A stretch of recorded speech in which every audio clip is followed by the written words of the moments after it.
ሞች ወይም ለአረቦች ብቻ አልነበረም መላውን የሰው ዘር ያጠቃለለ ነው። የነብዩ መሐመድ ሰለላሁ ዐለይሂ ወሰለም ነብይነት ደግሞ በተለያዩ ሃይማኖቶች ቅዱሳን መጻሕፍት የሚገኝ እውነታ ነው። የክርስትና መጻሕፍትንም ጭምር ማለት ነው።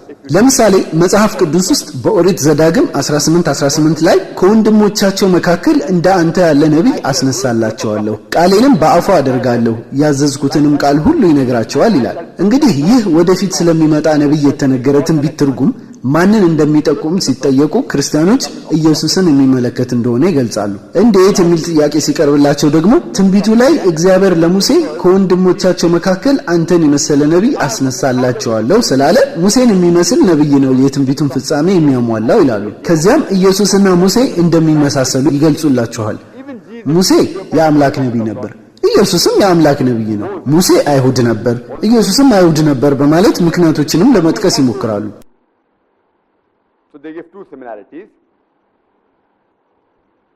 ታዲያ እነዚህ ሁለት ምልክቶች ብቻ ትንቢቱ የተነገረለት ነብይ ኢየሱስ ብቻ መሆኑን ለመጠቆም በቂ ናቸው ወይ ተብለው ሲጠየቁ አዎ በማለት ይመልሳሉ። ይህ ግን ትክክል አይደለም። ምክንያቱም ትንቢቱ የተነገረለትን ነብይ ለማወቅ መስፈርቶቹ እነዚህ ሁለት ነጥቦች ብቻ ከሆኑ ከሙሴ በኋላ የመጡት እንደ ሰለሞን፣ ኢሳይያስ፣ ሕዝቅኤል፣ ዳንኤል፣ ዮሐንስና ሆሴ በሙሉ ነብይም አይሁድም በመሆናቸው ሁሉም የትንቢቱን መስፈርት ያሟላሉ እንል ነው። ይህ ደግሞ ሊሆን የሚችል ነገር አይደለም። ስለዚህ ጠለቅ አድርገን ካየነው ይህ ትንቢት እጅግ ተስማሚ ሆኖ የምናገኘው ለመጨረሻው የአምላክ መልእክተኛ ለነብዩ መሐመድ ሰለላሁ ዐለይሂ ወሰለም መሆኑ ግልጽ ነው። ለማረጋገጥም በመካከላቸው ያለውን መመሳሰል ማየት ይቻላል።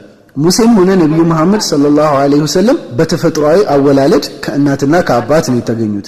ኢየሱስ ግን በሱረቱል ኢምራን ምዕራፍ 3 ከአንቀጽ 43 እስከ 47 በተገለጸው መሰረት ያለምንም አባት በተአምር ነው የተወለደው። ተመሳሳይ መልእክትም በማቴዎስ ወንጌል 1:18 እና በሉቃስ ወንጌል 1:35 ላይ ኢየሱስ በተአምር ያለ አባት እንደተወለደ ተገልጿል። ይህ እንግዲህ ልብ ካላችሁ ሙሴ አለይሂ ሰላምና ነብዩ መሐመድ ሰለላሁ ዐለይሂ ወሰለም የሚመሳሰሉበት ኢየሱስ ግን ለየት የሚልበት ነጥብ ነው።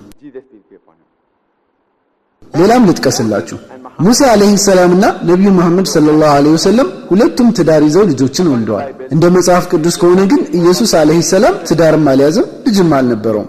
ሌላው ደግሞ ሙሴም ሆነ ነብዩ መሐመድ አለይሂ ሰላቱ ወሰላም በተፈጥሯዊ ሞት ነው ከዚህ ዓለም የተለዩት። ኢየሱስ ግን ተፈጥሯዊ ሞት አልሞተም። ቁርአን በሱረቱ ኒሳ ምዕራፍ 4 ከአንቀጽ 157 እስከ 158 እንደገለጸው ኢየሱስ ወይም ኢሳ ከነ ህይወቱ አረገ እንጂ አልሞተም። ቤተክርስቲያን ግን መጽሐፍ ቅዱስ ኢየሱስ እንደተሰቀለ ያስተምራል እያሉ ነው የሚገልጹት። ቢሆንም ግን በቁርአኑም ገለጻ ሄድን በመጽሐፍ ቅዱሱ ኢየሱስ ተፈጥሯዊ ሞት አልሞተም። ስለዚህ ሙሴና ኢየሱስ አለይሂ ሰላም አይመሳሰሉም ማለት ነው። ሌላው ነጥብ ደግሞ